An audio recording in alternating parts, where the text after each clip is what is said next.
मेरे नौजवान साथियों, नमस्कार। फ्रेंड्स, आज मैं आप सबसे प्री के एक ऐसे क्वेश्चन के बारे में बात करने जा रहा हूं जो ज्यादातर समझ पर ही आधारित है। ज्यादातर समझ पर ही आधारित। आइए एक ऐसे प्रश्न को लेते हैं और उसे सॉल्व करने की कोशिश करते हैं। यहां जो मैंने समझ की बात कही है, देखिए, समझ आसमान से पैदा नहीं होती। जैसे अनुभव आसमान से पैदा नहीं होते, हवा में नहीं पैदा होते, शून्य से उत्पन्न नहीं होते, उसी तरह से हमारी जो अंडरस्टैंडिंग भी है, जो हमारी समझ भी है, वो शून्य से उत्पन्न नहीं होती। इसीलिए बाकायदे यूपीएससी ने अपने सिलेबस के बारे में इंस्ट्रक्शन देते हुए इस शब्द का इस्तेमाल किया है, understanding of this subject. Subject को आपने पढ़ लिया, ठीक है, रट लिया, वो भी ठीक है, लेकिन सबसे महत्वपूर्ण बात उसकी दृष्टि में यह है कि आपने समझा या नहीं समझा। वह यह बात इसलिए कहता है क्योंकि वो जिस तरह के प्रश्न तैयार करता है आपके लिए, वो बहुत अच्छे से जानता है कि ये प्रश्न एक प्रकार के समझ की मांग करते हैं, तभी आप उसका उत्तर निकाल पाएंगे। और यहीं पर बहुत से स्टूडेंट भटक जाते हैं। 3-3 साल, 4-4 साल, 5-5 साल तक वो तैयारियां कर रहे हैं, किताबों पर किताबें पढ़े जा रहे हैं। और सच बात यह है कि उन्होंने रट भी काफी कुछ रखा है। उनकी दीवारों पर न जाने कितनी पर्चियां चिपकी हुई हैं, ये अनुच्छेद, वो ये परिभाषा, वो ये डेटा, सब कुछ उन्होंने रट लिया है। लेकिन अनफॉर्चुनेट पार्ट यह है कि समझ विकसित नहीं कर पाए हैं। और जैसे ही थोड़ी सी समझ विकसित होती है, याद रखिए, केवल प्री के ही क्वेश्चन नहीं बल्कि मेंस के प्रश्न भी आसान हो जाते हैं। दोस्तों, इस बार शनिवार को हम लोगों के एक स्टूडेंट रहे शाश्वत अग्रवाल, जिनका 121 रैंक आई है। उनसे हम लोग बातचीत करेंगे। मैं ही बातचीत करूंगा उनसे शाम 5 बजे। उसकी डिटेल्स मैं आपको दूंगा। केवल सतर्क कर रहा हूं कि आप जानेंगे इनफैक्ट कि सही मायने में समझ क्या होती है, वो आपको शायद बताने की कोशिश करेंगे। तो आइए, अब मैं जिस प्रश्न को ले रहा हूं पहले वो बता दूं। ये सेट ए का क्वेश्चन नंबर है 26। बहुत ही व्यावहारिक प्रश्न, समझ पर आधारित प्रश्न। समझ पर आधारित प्रश्न में इसलिए कह रहा हूं क्योंकि मुझे नहीं लगता कि कोई स्टूडेंट इस तरह की स्थिति के संपर्क में आया होगा, यानी कि यह खबर पढ़ी होगी, बशर्ते कि वो उड़ीसा का ना हो। हाँ, ये जरूर है कि अनिमेष प्रधान ने शायद इसे सीधे सीधे हल कर लिया हो, क्योंकि वो ओडिशा के ही हैं। तो हो सकता है कि उन्होंने इस घटना के बारे में कभी कुछ सुन लिया हो या पढ़ लिया हो। तो आइए पहले प्रश्न को देख लेते हैं। प्रश्न है, ध्यान से सुनिएगा, निम्नलिखित में से कौन सा एक, इन्वर्टेड में है, लघु कृषक बड़े खेत, लघु कृषक बड़े खेत, इसका इंग्लिश है स्मॉल फार्मर लार्ज फील्ड, की संकल्पना का सर्वोत्तम वर्णन है।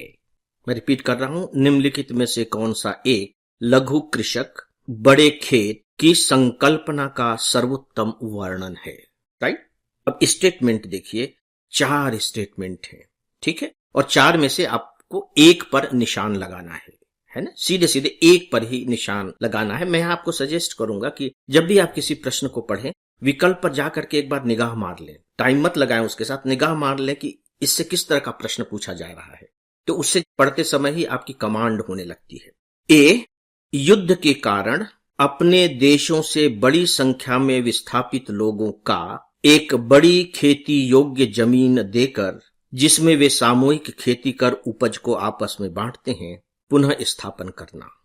बी, किसी क्षेत्र के अनेक सीमांत कृषक अपने आप को समूहों में व्यवस्थित कर चुनिंदा कृषि संक्रियाओं में समकालन और संगति लाते हैं।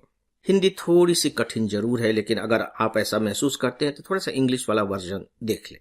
सी, किसी क्षेत्र के अनेक सीमांत कृषक मिलकर किसी निगमित निकाय के साथ संविदा कर अपनी जमीन उस निगमित निकाय को किसी नियत अवधि के लिए दे देते हैं, जिसके लिए वह निगमित निकाय कृषकों को एक सहमत राशि का भुगतान करता है।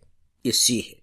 डी है, कोई कंपनी किसी क्षेत्र के कुछ संख्या में लघु कृषकों को ऋण, तकनीकी जानकारियां और सामग्री की निविष्टियां प्रदान करती है ताकि वे कंपनी की विनिर्माण प्रक्रिया और वाणिज्यिक उत्पादन के लिए उसकी जरूरत के कृषि पण्य का उत्पादन करें। नो डाउट कि भाषा थोड़ी सी कठिन है, लेकिन इतनी भी कठिन नहीं है। इसके बारे में आपका विचार क्या है? यह प्रश्न कैसा है? सरल है, कठिन है या सामान्य है?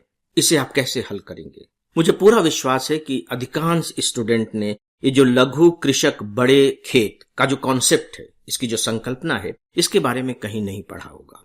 मैंने ओडिशा की बात की थी। ओडिशा की बात इसलिए की थी कि ओडिशा के कुछ किसानों ने, जो बहुत ही छोटे किसान थे, सीमांत किसान थे, उन्होंने इसे अंजाम दिया था। अब देखिए कि ओडिशा के कुछ किसान इसे कर रहे हैं। अब जरूरी नहीं है कि वो नेशनल न्यूज़पेपर में भी आए। तो मैंने यहां जो अनिमेश प्रधान की बात कही वो इसलिए कही कि हो सकता है कि वो ओडिशा के चूंकि रहने वाले हैं तो कभी कहीं उनके ध्यान में ये खबर आ गई हो। अदरवाइज देश के जो स्टूडेंट हैं इससे शायद ही परिचित होंगे। मैं तो देखिए डेली ऑडियो लेक्चर आप लोगों को प्रोवाइड करता हूं। मैंने कभी इस कॉन्सेप्ट के बारे में नहीं सुना। यदि मैं आपकी जगह होता स्टूडेंट के रूप में, मैं इसे सॉल्व कर रहा होता, तो मैं इस प्रश्न को पढ़ने के बाद घबराता नहीं, परेशान नहीं होता। मेरे दिमाग में पहली जो बात आती वो ये, क्या ये जो प्रश्न है, ये प्रश्न आम प्रश्न तो नहीं है, वेल नोन क्वेश्चन तो नहीं है, लेकिन ऐसा भी नहीं है कि बहुत ही कोई साइंस का प्रश्न हो कि यदि आपको साइंस की जानकारी बहुत अच्छी नहीं है तो आप उसे हल न कर सके। अगर विषय के रूप में देखें तो यह जो प्रश्न है वो किस विषय से है? किसान, एग्रीकल्चर, उससे संबंधित ये प्रश्न है और कुछ नहीं है। और आप देखेंगे कि इसमें जो आपको फंसाने की उन्होंने कोशिश की है, क्योंकि मैं एग्जामिनर के माइंड को बहुत अच्छे तरीके से समझता हूं। शायद इसका कारण यह रहा हो कि 5 साल तक मुझे कॉलेज में पढ़ाने का अवसर मिला। उस समय मैंने कॉपियां जांची और इसके बाद जब मैं सर्विस में आ गया तो चूंकि पढ़ने और पढ़ाने में बड़ी रुचि थी, तो मैं न केवल सिविल सर्विस की तैयारी करने वाले स्टूडेंट्स के ही संपर्क में रहा, बल्कि जो दूसरे यूनिवर्सिटीज थे, जो कॉलेज थे, उनसे मैं जुड़ा रहता था, लेक्चर के लिए जाता था और वहां से मेरे पास कॉपियां भी आती थी जचने के लिए। कुछ पेपर सेट भी मैंने किए, तो मैं एग्जामिनर के माइंड को समझता हूं। तो एग्जामिनर ने इसमें ट्रिक क्या खेला है? उसने ट्रिक ये खेला कि भाई लघु कृषक बड़े खेत। देखिए ये तो बहुत ही सामान्य सी बात है कि किसान तो छोटे छोटे हैं लेकिन उनके खेत बड़े बड़े हैं। यही तो कहना है ना, लघु कृषक बड़े खेत। तो भाई जब किसान छोटे हैं तो उनके खेत बड़े कैसे हो जाएंगे?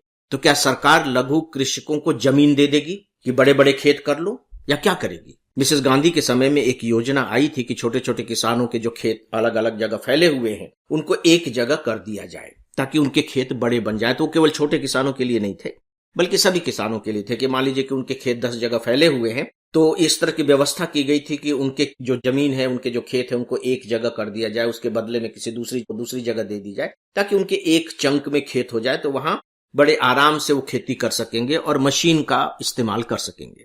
बड़े जोतों में खेती करना आसान होता है और लाभदायक भी होता है। तो लघु कृषक बड़े खेत के लिए ऐसी तो कोई योजना सरकार की आई नहीं है, क्योंकि अगर आई होती तो आपके ध्यान में होती, क्योंकि तो बहुत बड़ी बात होती। भारत में अगर किसानों के लिए सरकार कोई इतना बड़ा कदम उठाए और आप उसके बारे में न जान पाए, ऐसा तो हो ही नहीं सकता है। तो ये एग्जामिनर बहुत अच्छे से जान रहा है कि शब्द के आधार पर जो स्टूडेंट है वो सोच लेगा कि भाई ये मामला क्या है कि किसान तो छोटे हैं लेकिन उनके पास बड़े बड़े खेत हैं। अब ये होगा कैसे? अब आप देखिए कि जो 4 विकल्प उन्होंने दिए हैं ना, वो केवल आपको उलझाने के लिए दिए हैं।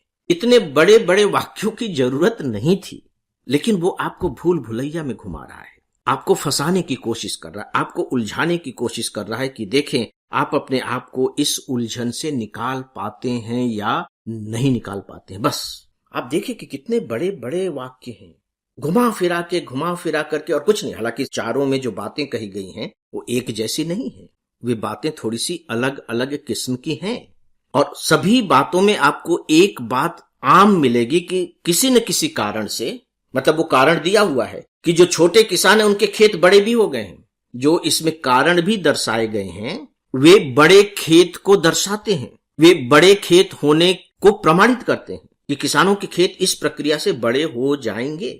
यानी कि किस तरीके से उसने लंगी मारने की कोशिश की है इस प्रश्न में। दोस्तों, मैं इस प्रश्न के हल पर अभी नहीं जा रहा हूं, मैं आप लोगों को समय दे रहा हूं कि प्लीज, मैंने इस संकेत के तौर पर आपको कुछ बातें बता दी हैं, मेरे संकेतों को पकड़िए और इस प्रश्न को हल करने की कोशिश कीजिए।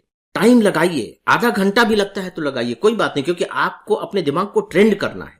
लगाइए, जूझिए और फिर देखिए कि आपने सही उत्तर दिया है या नहीं दिया है, और अगर नहीं दिया है तो फिर उसे एग्जामिन कीजिए, इवेलुएट कीजिए कि भाई मुझसे समझने में कहां भूल हो गई, मैं क्यों सही उत्तर नहीं दे पाया। ऐसा भी आप कीजिए। डेफिनेटली कल हम लोग इस पर आगे बात करेंगे। तो दोस्तों इस विषय के बारे में बस इतना ही, और इसी के साथ ही दोस्तों आज के इस डेली ऑडियो लेक्चर को अब यहीं समाप्त करता हूं। नमस्कार।